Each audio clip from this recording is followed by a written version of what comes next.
Kenapa semakin banyak orang yang tertarik dengan operasi hidung atau rinoplasti? Berapa biayanya? Aman gak sih? Tonton video ini untuk mengetahui lebih lanjut tentang operasi hidung atau rinoplasti.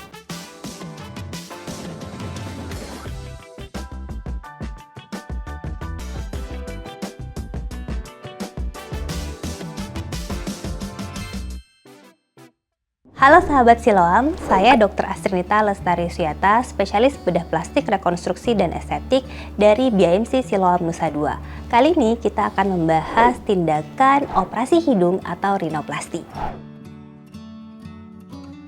Jadi rinoplasti atau operasi hidung itu adalah salah satu tindakan di mana kita bisa mengubah bentuk hidung, baik meninggikan atau mengurangi ketinggian hidung maupun mengurangi lebar dari hidung, itu termasuk dari tindakan operasi hidung atau rinoplasti.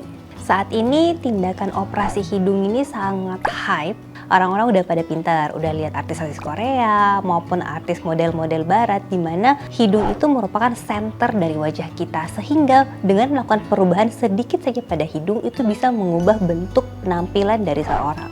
Sehingga saat ini operasi hidung termasuk salah satu operasi yang cukup trending di Indonesia maupun di luar negeri saat ini.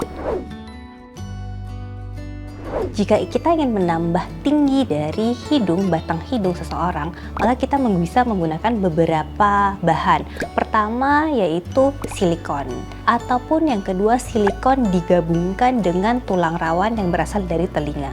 Ataupun jika teman-teman tidak ingin menggunakan benda asing sedikit pun, maka kita bisa menggunakan full dari tulang rawan yang berasal dari tulang iga.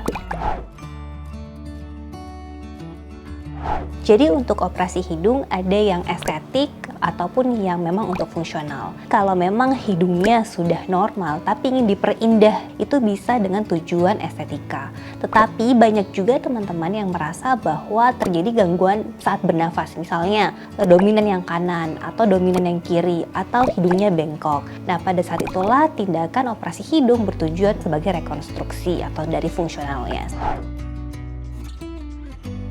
Jadi tentunya untuk persiapan yang pertama itu adalah dia akan lakukan konsultasi dengan pasien terlebih dahulu. Dari dokter maupun pasien kita akan mencocokkan persepsi sebenarnya apa sih yang perlu dilakukan perbaikan dan limitasi sampai bagaimanakah hasil yang bisa dokter berikan. Karena setiap hidung apapun yang dilakukan itu memiliki limitasi dari hasil dari operasi itu. Kemudian yang kedua itu adalah pemeriksaan pada pasien, yaitu pertama tentu dari daerah hidungnya, yang mana yang perlu diperbaiki, yang mana mengalami kelainan, atau yang mana bisa kita lakukan tindakan untuk memperindah bentuknya. Kemudian yang kedua dari mempersiapkan pasien, apakah dari pemeriksaan laboratorium, kemudian ronsen dada, hingga pemeriksaan jantung yang dibutuhkan sehingga pasien tersebut optimal untuk melakukan tindakan operasi ini.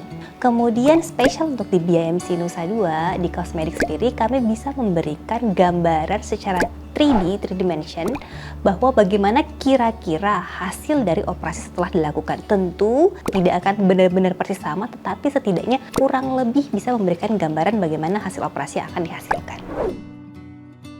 Apabila didapatkan beberapa kontraindikasi atau kondisi pasien tidak optimal, misalnya saat ini kondisi gula darah yang tidak terkontrol, tekanan darah yang tidak terkontrol, ataupun sedang meminum obat-obatan pengencer darah sehingga operasi tidak dapat dilakukan, maka operasi akan ditunda sampai pasien dinyatakan layak untuk melakukan tindakan operasi.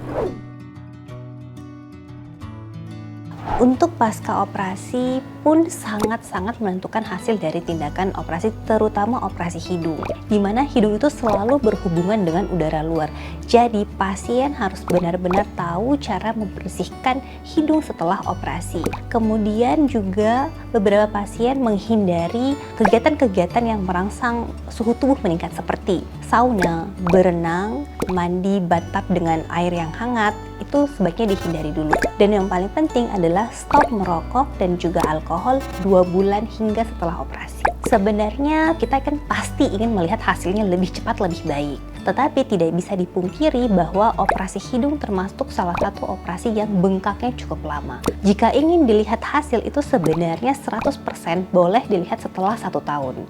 Nah, untuk mengurangi atau mempercepat bengkak ini turun, kita menghindari hal-hal yang merangsang suhu tubuh. Jadi ketika suhu tubuh meningkat, maka bengkak itu pun semakin lama turunnya.